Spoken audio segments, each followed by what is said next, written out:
Welcome to yet another episode of Growth Crisis Podcast. We have been away, tumeshinda tukitulia for some time. We have been in the works and in the crafts. A month. It has been a month or so. Yeah. We have been in the works, creating ourselves something good, and now we are back to deliver, back to back. Hakuna kuacha nyuma. Ama ni aje my co-host. Punda amekula bana. Punda has eaten. The punda has been taken to the river. The donkey itself. And it drank the water by itself. And now it is full. Yes. So now we will deliver. Yes. Mtapokea mateke kibao. I don't know why I'm scratching my belly button. But I hope it's on a very good side. Ama kuna kasichana hapa kanajaribu kunikataa, maybe ndiko mazee. Anakudaisha aje bana. Mazee the gods wananionyesha. You have to scratch your belly button ya ingiani mazee. Itabidi ametulia cause the cold to people weather season nikaa imeisha. Kuna jua?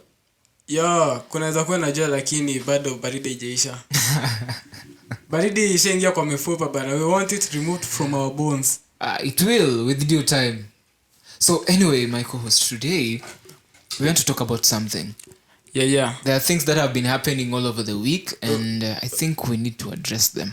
Why are you rushing? We've not introduced ourselves, bana. We have a hunger to deliver, that's why. Yeah. I've been your favorite guy, Owen Nyakagwa, as always.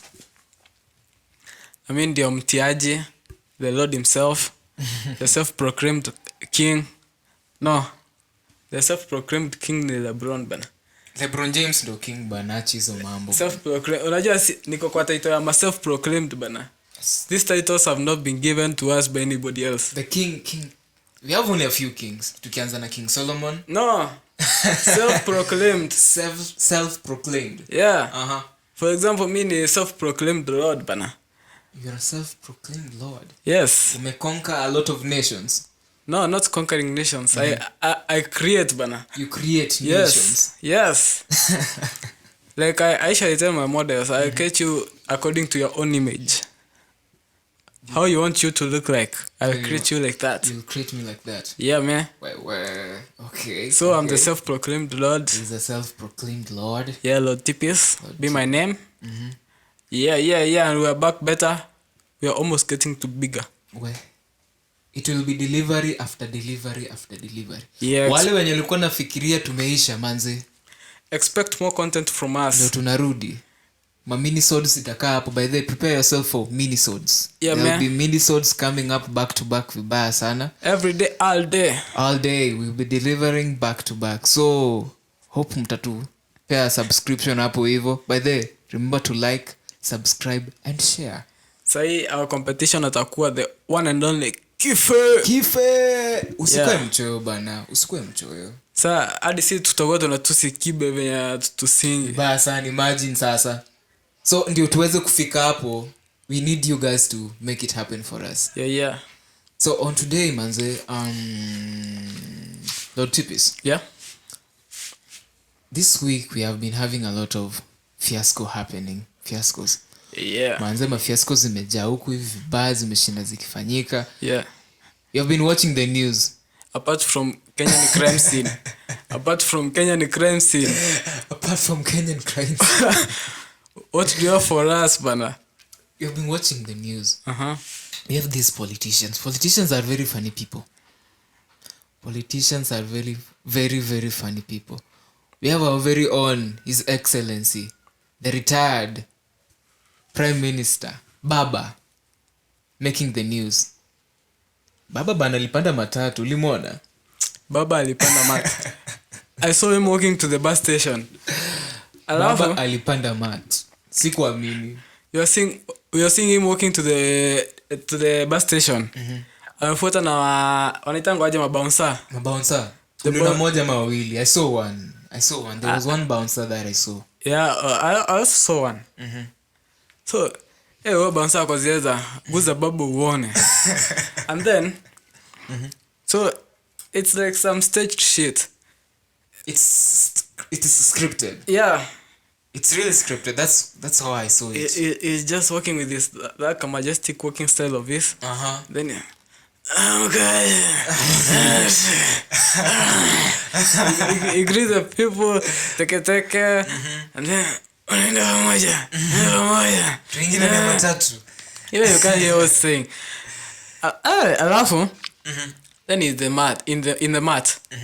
I got the what the fuck did I just do? What the fuck? Where am I in? How did I get myself in this situation? You've seen that meme that how did I get in this situation? Yes. That was the situation Baba was in. Where? How did I get myself in this situation? Imagine what's happening. Hey, so this is how these people really feels, huh? Baba is in the mat. He's like just smiling like this all the time. Showing off his sigma teeth. And then there's this lady seated next to him. Who was always taking the videos. On his left. The one who was... See, the mat has 2 seats on this side and 2 on this side. Yeah, I saw it. That is reciter. So Baba is sitting next to that pathway. Then there is this lady on the other side. On the left side. On the left side. And I don't know if it's a man or a lady on the right side. I can't remember. Yeah. But the lady is just telling him things. And he's just whispering some things. The other people who are taking selfies. Kuna mwingine anataka wekewe mpesa kwa kabambe. Baba nilipie fare. And I'm imagining myself as Baba's brain at that moment. When I'm Baba, seated there, my teeth are just like this. Showing but off the teeth. My brain is, how the fuck did I get myself in this? What the fuck? What the fuck are these people telling me? I miss my V8. I miss my cool launch. My baby. My guards. Oh my God. Bodyguards, bana. Nijipate hapa tena. If I was Baba's brain, that's what I'd be processing by the way.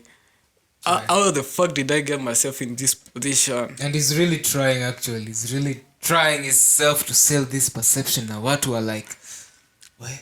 And then, I saw this thing is like, our politicians are like socialites. Definitely. Or we can, what are they called these days? Content creators. Content creators.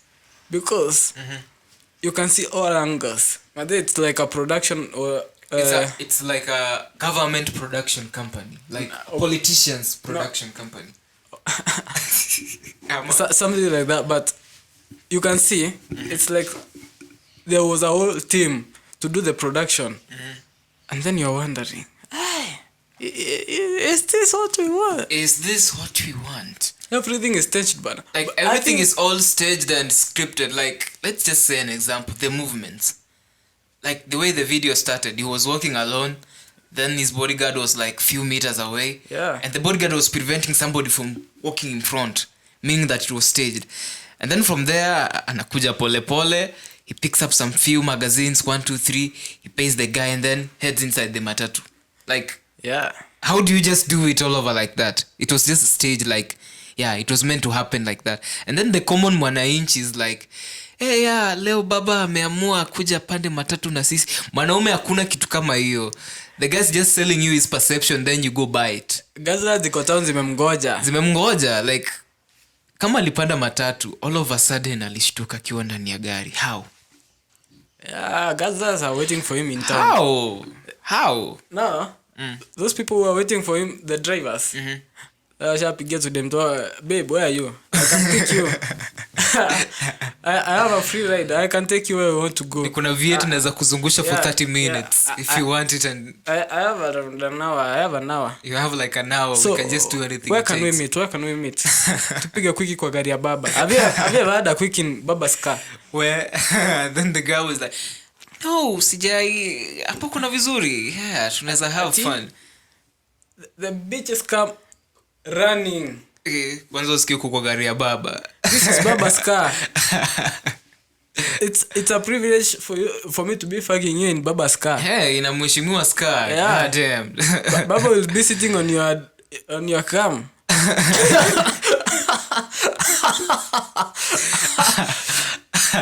Where okay. Sorry for but thoughts aside. So Baba found himself in town, and then the common mwananchi was like, yeah, tukuna mtetezi wetu wa haki, but actually I don't know. Yeah, Baba maybe mtetezi, but I can support Kasipul. Kasipul, the form of funny comedian. Yeah, I can support Kasipul than Baba. Pamoja. No, I can support him more than Baba because come on, Kasipul of all people. Why choose Kasipul? You have your own reasons. Why choose Kasipul instead of Baba? This is a ninja that is not afraid. I can say Baba is in that category too, but I think Baba is a way is almost above. Baba is more professional and is more ethical. No, I think why we tolerate Baba, yes, or they tolerate Baba, yeah, is because he's a bit above the above the law. He's above the law and he's known internationally in some way. Yeah, arresting Baba, you arrest the whole of Luo. But you just try before you arrest jaribu Baba tu uguse yeye. Before you arrest Baba, wewe jaribu tu. Go to Luo Nation, arrest everybody, and then arrest Baba, because if you arrest Baba, I think that will be like causing chaos all over the country. You can't touch that guy. He's untouchable. It's a force, and I did physics. They say that law of Newton. Newton's third law of motion. Yeah. It's just that for every action there is an opposite and equal reaction. So touching Baba, you'll get an opposite and equal reaction. That will be like stones and total chaos. Ninja, I think there is somebody who will enter State House, and his plan is just to go to the kitchen, eat all the food. Huko hakuna chakula. Tumepelekea Baba chakula.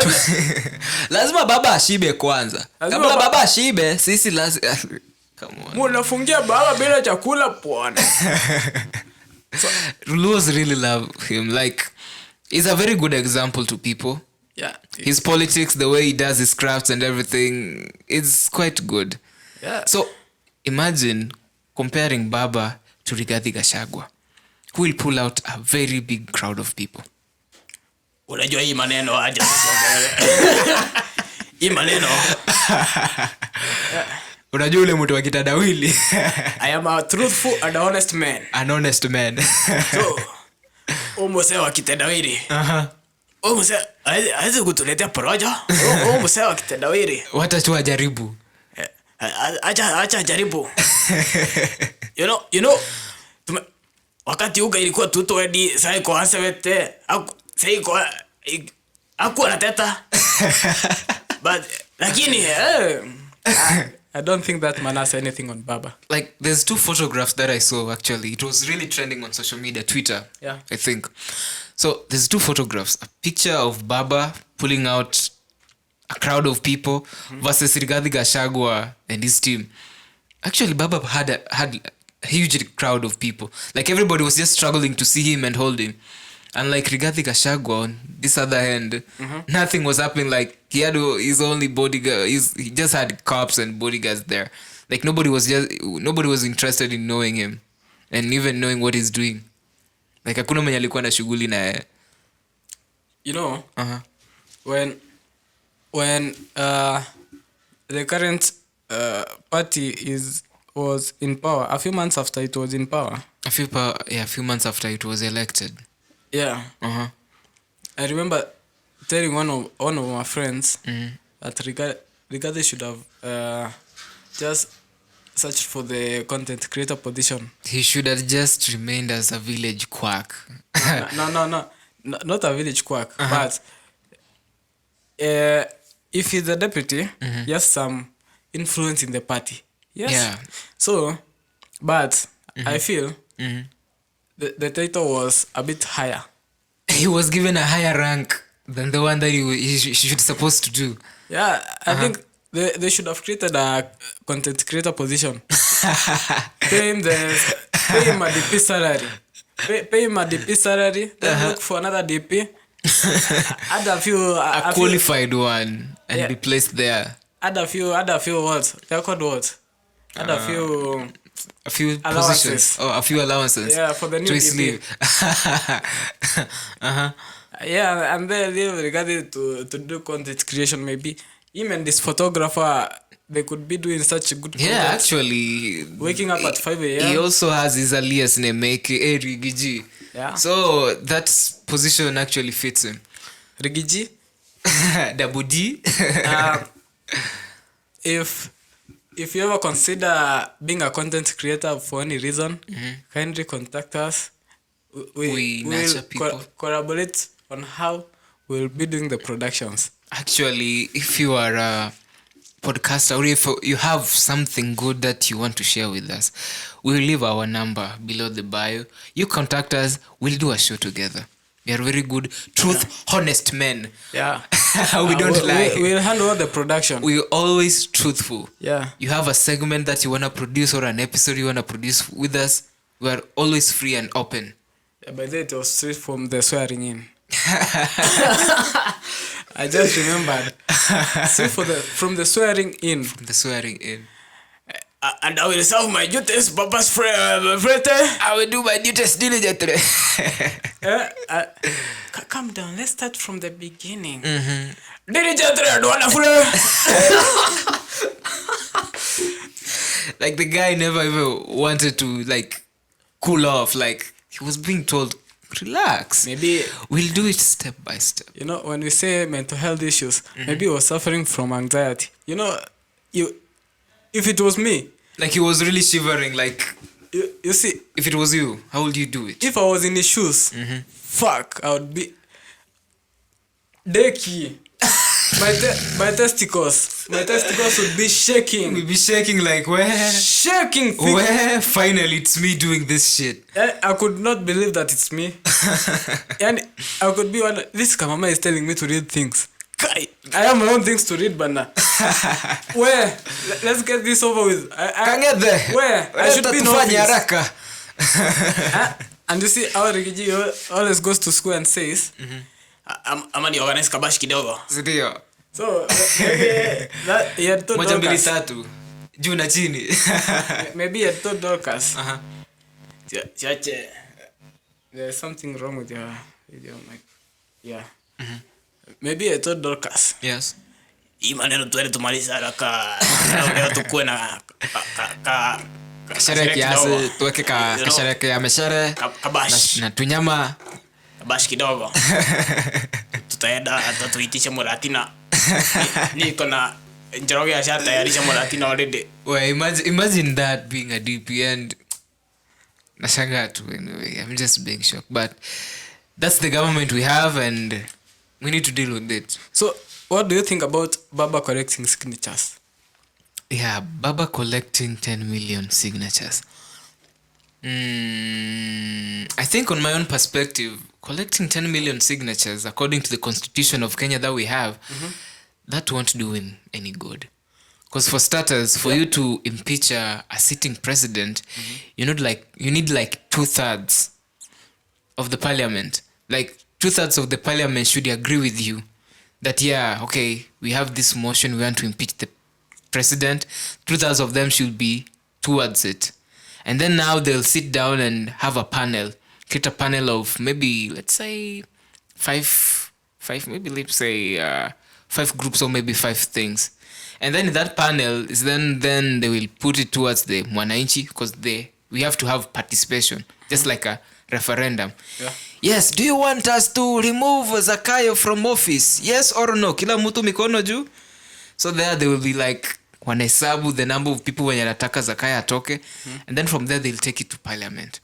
Then from parliament they take it to senate, and then from senate they'll take it to the judiciary. The judiciary is the second arm of government, right? Yeah. So from the judiciary, then they will have a case, take it to court, and then evil.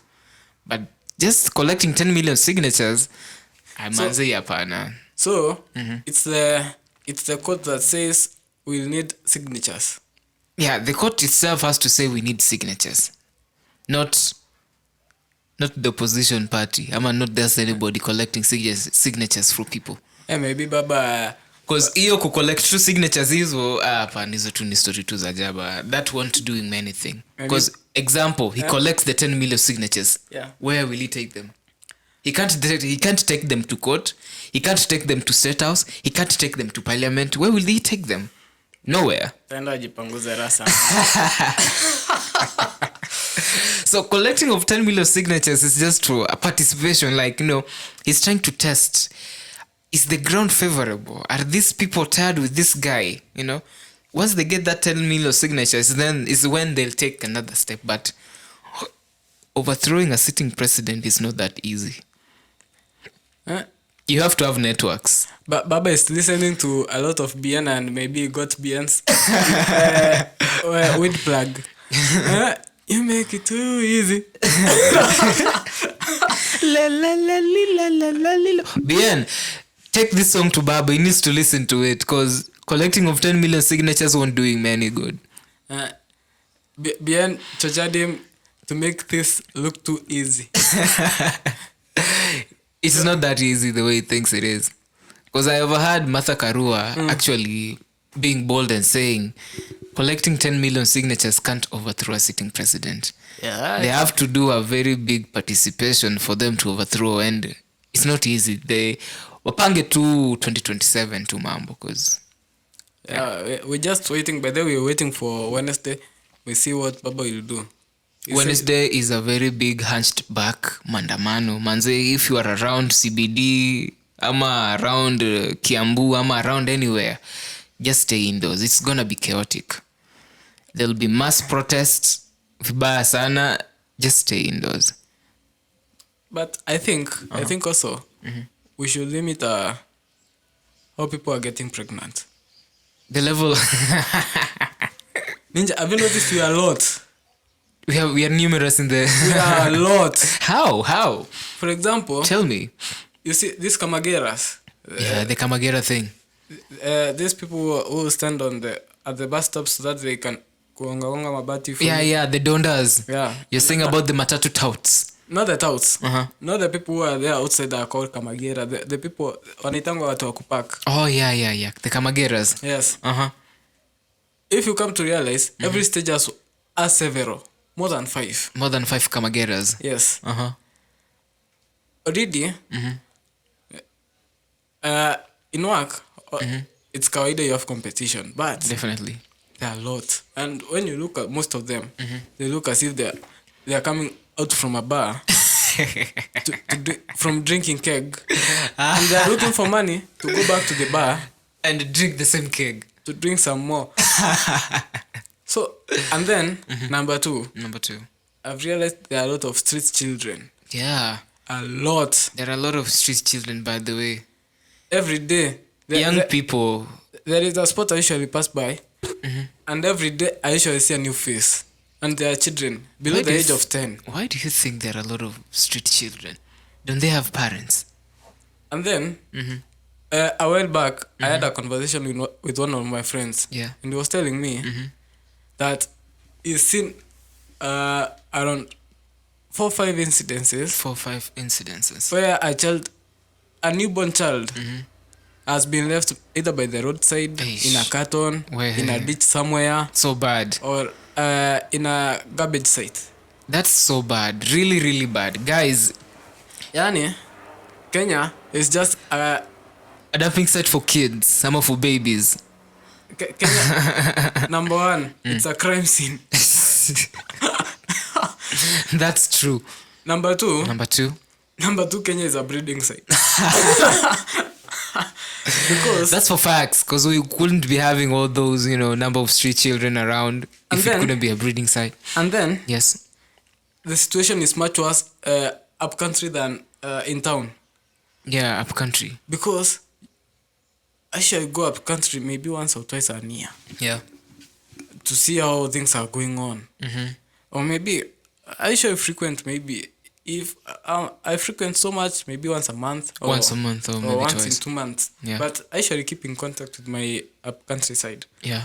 So, you go. Yeah. Then you hear, mtoto wa nani na nani Aliwekwa mimba. Mtoto wa nani na nani aliacha Amewekwa shule. mimba. And you hear, Form 1, Form 2 girls are dropping out of school because they're in love with a boda guy. Boda guy. Really? Or you hear some a random man has just impregnated another girl in class 7. Yani, I don't know what's happening. But The society is getting crooked. It's getting rusty. everybody's fucking everywhere. I'm wondering, A lot of people are jobless. That the only job that they can do is impregnating. by the you've realized. Hadi maanda jina ma teenagers. Have you realized in the ghetto, Yeah. you can find a family. One family is father, mother, 11 children. In the ghetto. Yeah. But after New Year, father, mother, 2 children. Almost like mother, 1 child. Mother, 1 child. And Or the maybe chi- 2. And the child turns out to be another nightmare. Another problem. Yeah. Another pain in the ass. It's I think single mother syndrome. Yeah, single mother syndrome. So if you just observe, Yeah. there are a lot of people out here. And then I can understand Baba with his demonstrations Yeah. that he wants to help himself through the pretense of helping many. Definitely, that's the way it is. Politicians go into politics for personal interest. But You may find that there's his thing that is being fingered somewhere. Like the government is kind of pinching him in kind of a way, you know. So he's trying to find means of getting himself back to the government or cutting deals. yeah. But a friend of mine advised me. Yeah. He told me, whatever opinion you have of anything or anyone, Keep it to yourself. have that opinion for 24 hours. If after 24 hours it won't make any sense, that opinion was nonsense. Definitely. If it will make sense after 24 hours, it was worth it. If it doesn't, So, I'd like to urge Kenyans, if you feel Baba's opinion is true, go think for it. go sit down Yeah. for yourself, have yourself a small meeting, Yeah. and think. reflect on it. Just think, this guy is coming to us telling us, you know, the bay, yeah, it's really hard. Economic times is really hard. Everybody's feeling the pinch. Everybody. So Apart from the high government officials. high government officials, the ones when you watu wa kampuni. No, have you seen a governor moving? A governor is moving with 10 cars, bro. 10 cars. Yeah. They're even having choppers, by the way. People are buying choppers like it's nothing. Eish, bana. Like, yani, I'm even getting the pressure. I don't have a car. I'm even getting the pressure. Watu wameanza chopper na hata sijanunua ndugu. Ay, bana. I was on the chopper, bana. How? And it's funny that, you know, actually, what drives a chopper? What drives choppers? Kerosene. Pilots. Yeah, pilots and kerosene. Choppers use kerosene and paraffin.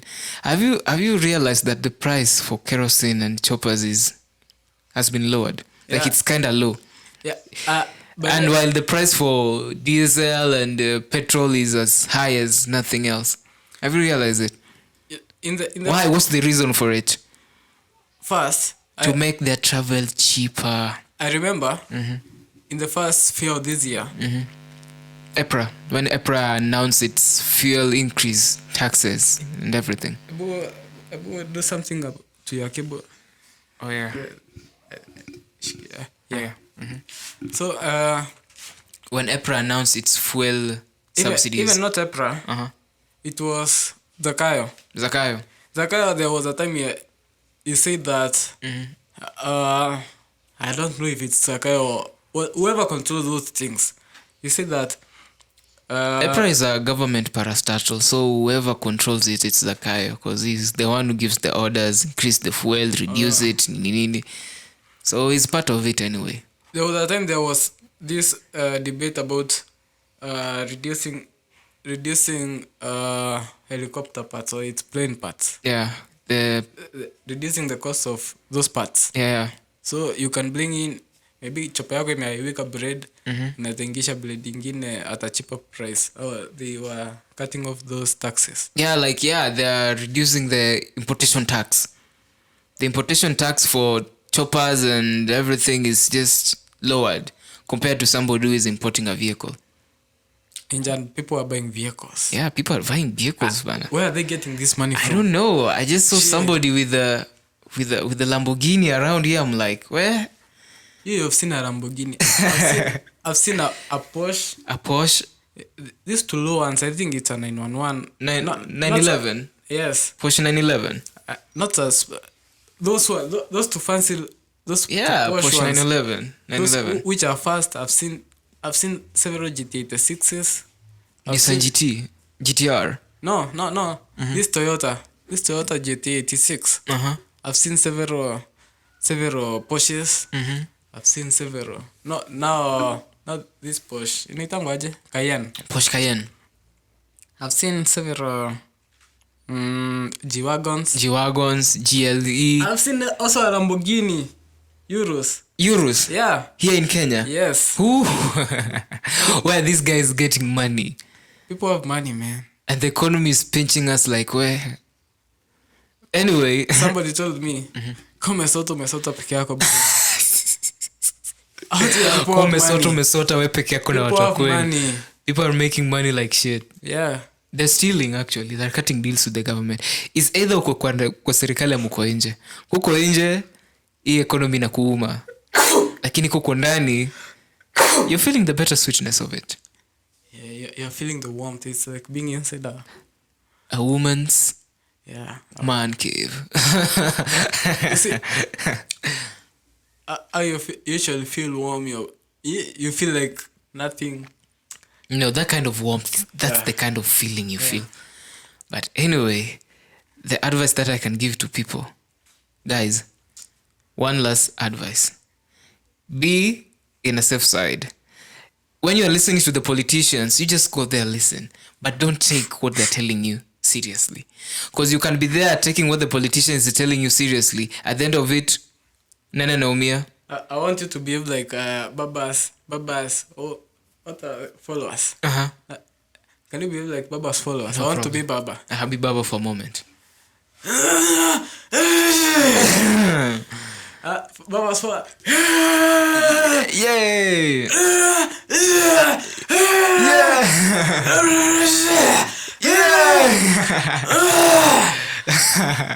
Kumekucha. And then you hear him say something the last minutes you hear him say something constructive, maybe.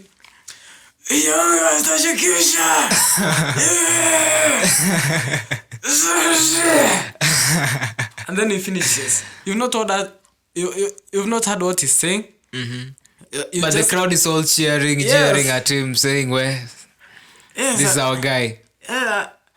And that adrenaline, it's usually ngori.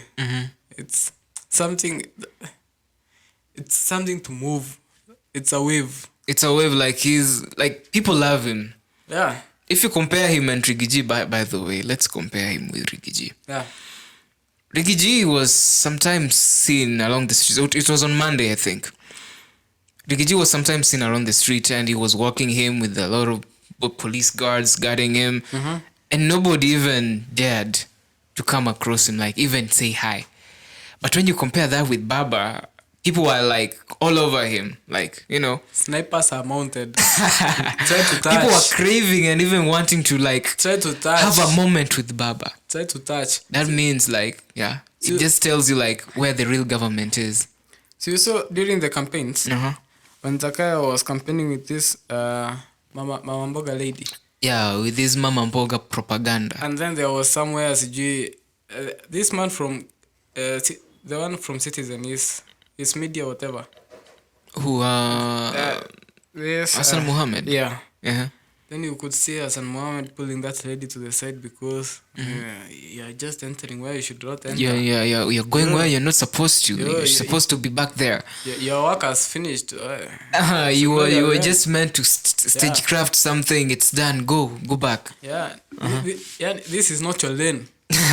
You see how usually you're entering into a new lane, but you find like a matatu parked on the side, Yes. like expressway. Yeah. Not everybody can use the expressways in there. Definitely not everybody.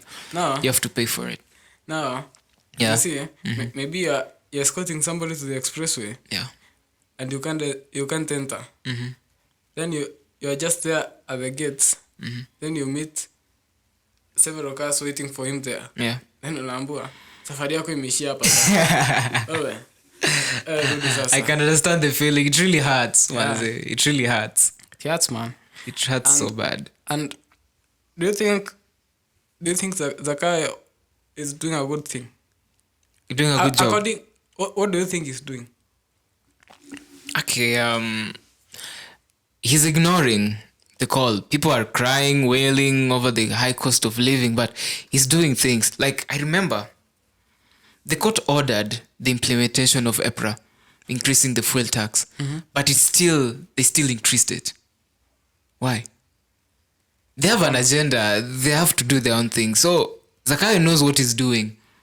Me too. I think I know what. I think he knows what he's doing. He knows what he's doing, and maybe you may find out that all this thing happening is just just meant to chain us, tell us everything. Whatever I think he's doing, I think he's being the new Gaddafi. Being the new Gaddafi. Yeah, I think he's uniting Africa. Because how can he be uniting Africa while his home country people are suffering? It said not everybody got to Canaan. Sindio? Yeah, not everybody got to Canaan, for real. Very many people died on the way. There should be a sacrifice. Because what if sacrifice? What if is making Kenya is making Kenyans to be able to move around Africa visa free. Sindio? Definitely is running around with that scheme. So what if his dream comes true? In 5 years, you can move around Africa freely with only your passport. That says you can go to JKIA with only cash and your passport. You can go to any country. You can go to any country to do business there. That will be a very good opportunity for investors and other Africans looking forward to invest in other countries or looking forward to tour to other countries. So that means, if for example our podcast grew and we have a listening in South Africa, a huge listening in South Africa. Yes. That means, and we get a calling like, "Hey guys, we have been seeing your podcast. They're really good. We wanna invite you to an event. We can go there, do a live performance, do a live show, collect our revenue or whatever we collect, and then we go back to our and country we come back and invest in with it. We've already we've gone. We have experienced something we've not experienced before, and then we are uniting with fellow Africans. So in a different world. Maybe you can go get some good job there. Yeah. And you can come back freely. You see in movies there is an emergency and then the ninja rushes out of the house and goes and with nothing. With he nothing, just goes boards a plane and he's gone from one state to another, gone just like that. And there's hakuna kusumbuliwa mingi. That would be very good actually, because now going to let's say an example, a neighboring country, Tanzania. Going to Tanzania, you have to have there are a lot of requirements. Yellow flu, fever, I don't know what for testing malaria. No, those are standard. I don't know what for, but you have to have an East African passport. Yes. And also for a visa, something. Instead of that, having all that, you should just go to there. What visa comes with? Visa comes with a burden. What does even visa help with? When you are hearing somebody telling you I need a visa to go somewhere like America. Yeah. Number one, you have to pay some charges for the visa. Yeah, something like I think 10,000, 14,000 I think. Yeah. You have to go for oral interviews. Why are you going? It's like somebody. You are coming to my house and you are my friend, and then before you come to my house, you must pass through some certain requirements. Yes. Why are you coming to my house? support your documents. Supporting documents. Why do you want to come to my house? Reasons why. You should have a special document to come to my house. And other bullshit requirements. As long as I'm coming to your house for something that's constructive and then I go back, there's no way I should be doing all of these things. But actually, I think all those people who are taking visas for people they're just cons. They're just stealing from you. And then while you're watching. I don't know why. I should go for an interview. You're in my country. I come to you. And then I'm borrowing permission from you to go to your country. Like, yeah, I want to come to your place and stay for 2 weeks. Do you know me? And then you say no, surely. And you know me. Manze sio fair. It's not fair, actually. So I think they should just ban this visa thing for the whole world. Like you can just travel from one country to another visa free. Alafu, the unfair thing, somebody may be coming from the US to Kenya. Yeah. You find it's easier for you to come from the US to Kenya, but it's hard for you to go to US from Kenya. They have a lot of boundaries and obstacles along the way. I don't know. Yeah. Because I usually say, I'd like you to treat me the way I treat you. Yeah. So if I treat you harshly, also expect me to treat you harshly. Yeah. Not that you treat me harshly and then you expect me to treat you like a saint. Come on. I'm lenient on you. I can't act like a saint on you, manze. Ni kumera 50-50. Yeah, and on bitter stories. Have you seen the story of Juakali and NJUGUSH and Gustavo and who was the other person? Juakali, NJUGUSH, Gustavo and Mutai somebody. Kevin somebody. So there is this show, TTN4. TTN4. Yeah. NJUGUSH sold out TTN4. Him with Wakavinye. Our previous show that never came out, we were talking about TTN4 in KSCC. I remember, yeah. And we were saying how good the show was. How it you should the impacts that he had. Yeah. It was a sold out event. Everybody came, they showed some love for our local comedy. And we never had complaints. The only complaint I had is that the parking was full. Yeah, the parking was full. Everybody came in packed things. They just wanna show some love. For that one, I thank you guys. And before that, they had gone to UK. Yeah. Where they had also a successful show. A sold out successful show. They came back with lots and lots of good money for investment. And then yes. After the KCC one, now we have the Australia one. Yes. So now they're in Australia. Yeah. They were to perform in 4 areas, 4 different locations. So there's this ninja called Gustavo. On Twitter. On Twitter. Yeah. On Kenya's network. On Nairobi Gossip. No, not Kenya. On Kenya's Twitter. Twitter is Kenya's network. KOT. Yes.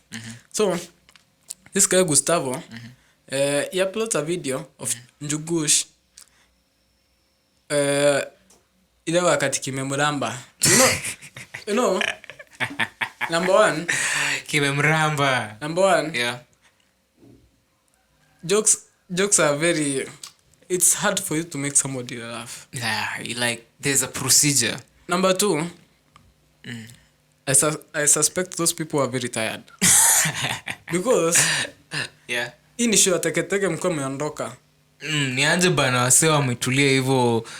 Like it's just like me an example.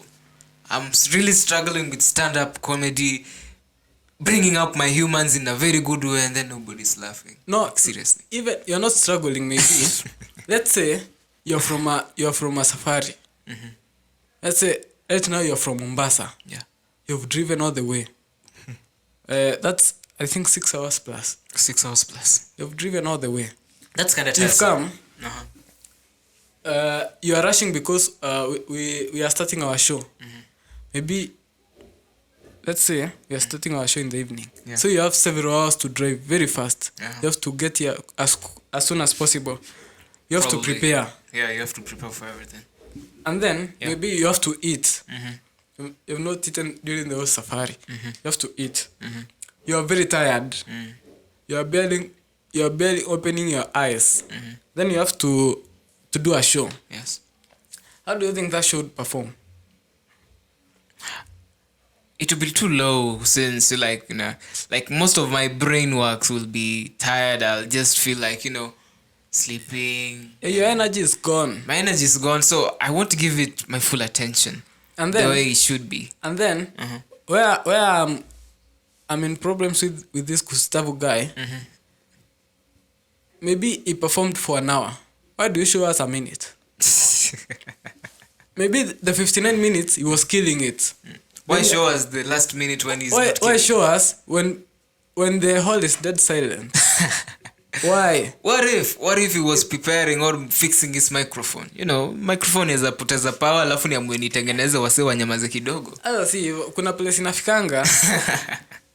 You just maybe that hiyo joke kulikuwa umeandika aingie Naingiani, it's Or not maybe being favorable with what's happening inaitangwaje, in here. the environment there Uh-huh. cannot relate with the thing you are saying. Maybe here in Kenya the people could relate because wako hapa, they are experiencing it. Yeah. You can't just start telling a joke in Sheng and you are in Uganda. Yeah. The people of Uganda won't understand Sheng. And then Our neighbor Yeah. telling a joke in pure English and our neighbors only understand Swahili. Nika kupigia mbuzi guitar. so I think this Gustavo guy akona wevu. Let me call a spade a spade. A spade. Yeah, because if you are really supporting at you say the guy is not funny but you are here to support. Then see, you bought the thing because you knew he was funny. Yeah, I bought it since I knew this guy can crack my ribs, make me laugh Because- till I fall down. Because Uh-huh. even if you are my fellow Kenyan Yeah. and you met me, let's say I was in Australia maybe. Yeah. You call yourself funny but you're not funny. How will I support you and I know I'm coming there to get bored the whole time? You won't even come. I won't come. Yeah, because what's the need of me going to support Yeah. a guy who's not even funny? I know I won't laugh anything. So if That's being savage. if it's true Gustavo you are really supporting, you could have gone there to support. Not even support. If you, Gustavo, you're calling yourself a guy and you can make people laugh more than NJUGUSH, Panda your stage. create your own show. We want to see itakuwaje. Ama before the show ended, Yeah. you could have gone to NJUGUSH and said, before we finish, I realized it was not funny, but I'm a bit funny, so let me crack some few jokes. We see how my jokes will end up. Come on, Gustavo. You're better than that, my guy. That's not supporting. That's discriminating. Yeah, that Gustavo guy should be canned. He should be taken to jail, actually. And not jail is a much better place. You see, Nairobi CBD. Yeah. Is there a youth tree? You see, hapo kuna na city clock. Yeah, city clock. Hapo kwa city clock. He stayed there kwa city clock and then he's given a microphone. I'll hold the microphone for him.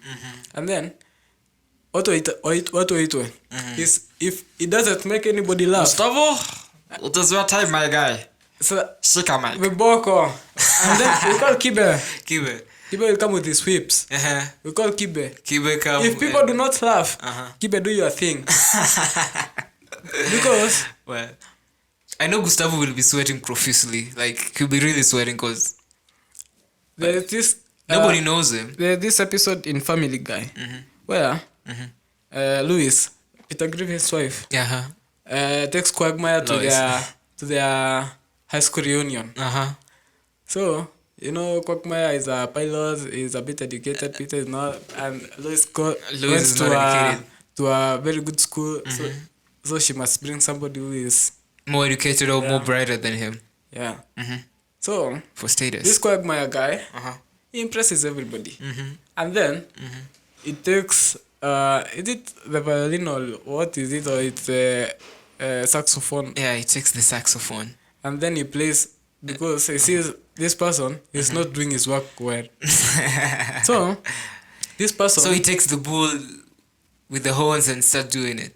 so this person challenges him to let him Go an extra mile. pilot his plane for a day. And then that's where Quagmire realizes, kumbe this thing, kunaweza iko za wenyewe. yeah, everybody is struggling in his own field. Everybody's best at his own caliber.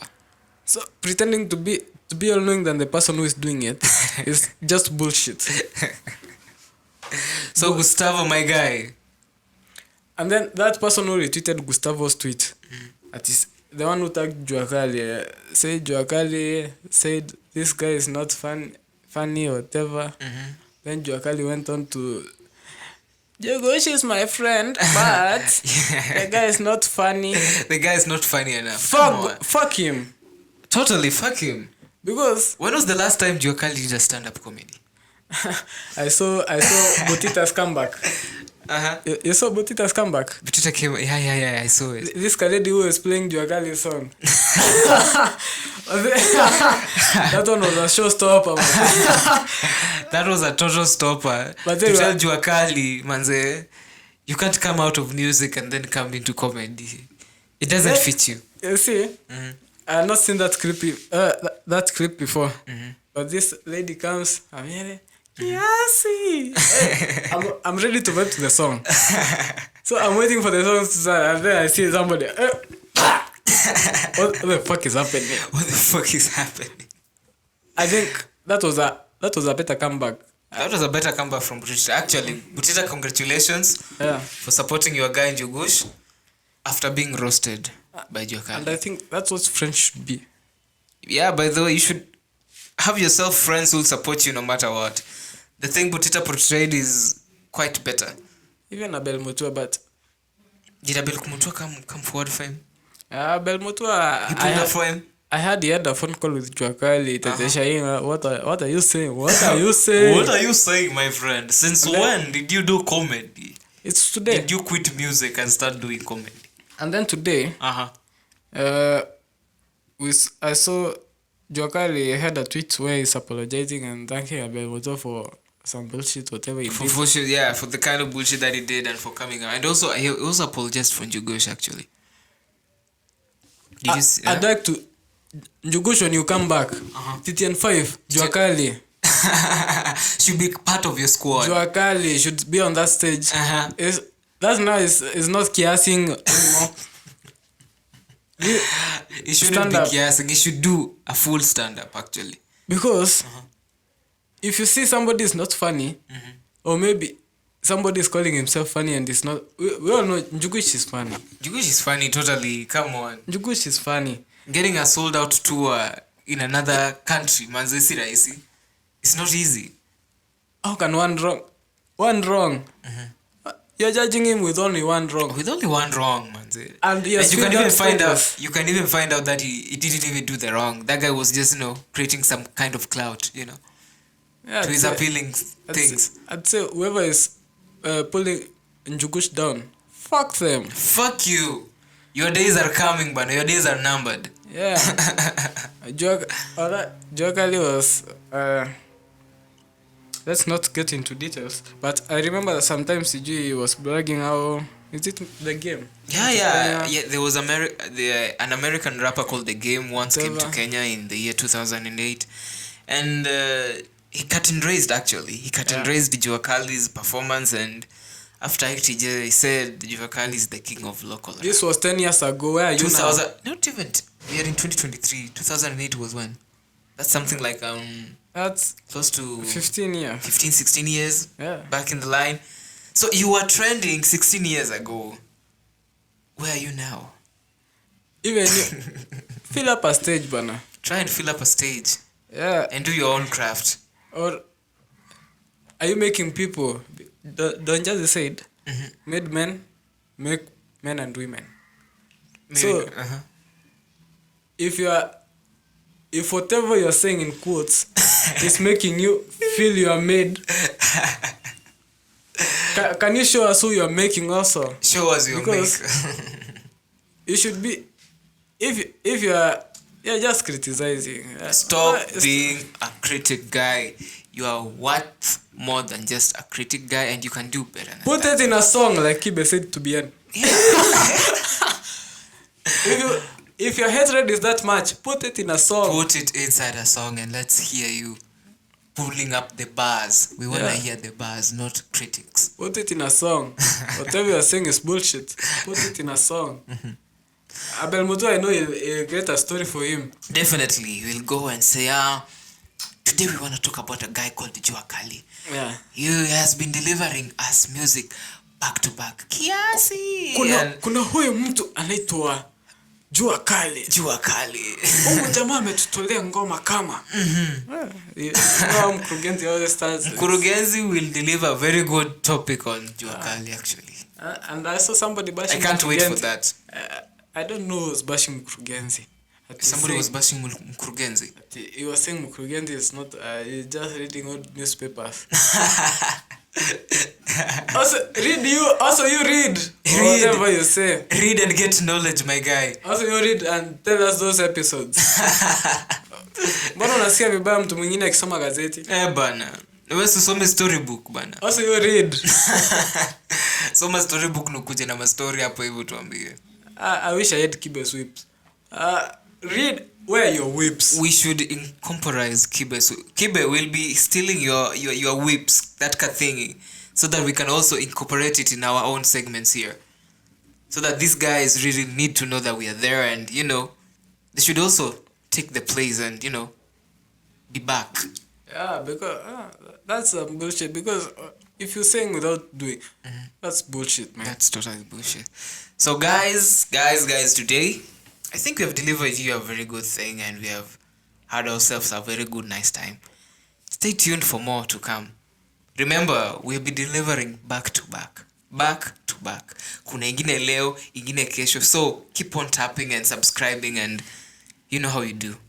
Yeah. Mm-hmm. You can see branding African. You can consult African for your African images for branding. Photography services. Yeah. And for videography, tell them something about your brand. Photography, videography, everything. African images. We sort you. We also have Two Brothers Fashions. Two Brothers They Fashion do our House. branding. You can holler them if you need to do branding done. Yeah. And I think my ambient accent is catching up. And to me, I want to say we have something coming up, by the way. Kagwa Legacies. Have you heard of Kagwa Legacies, my guy? No, maybe you're hinting to me right now, man. Yeah, Kagwa Legacies is a brand that is coming up, by the way. A very big brand, clothing brand. It's everything, actually. We have a restaurant with it, clothing brand with it. It is everything. So, guys, Kagwa Legacies is coming. You need to book yourself something with Kagwa Legacies. Very soon we are getting full on set. Very soon we are releasing an eating contest straight from Kagwa Legacies. Yeah, actually. I've heard there's food. Sponsored, yeah, there's food. Ninja, I need to get my fat. And we'll get your attire, t-shirts, capes, sweaters, everything under Kagwa Legacies once we release. So it's been a very good time for us, guys. Till next time. Yo. Peace out. It's me, the self-proclaimed lad. And it's me, your one and only, Owen, Nyakagwa, or Kagwa, if you like it. Never take everything too serious.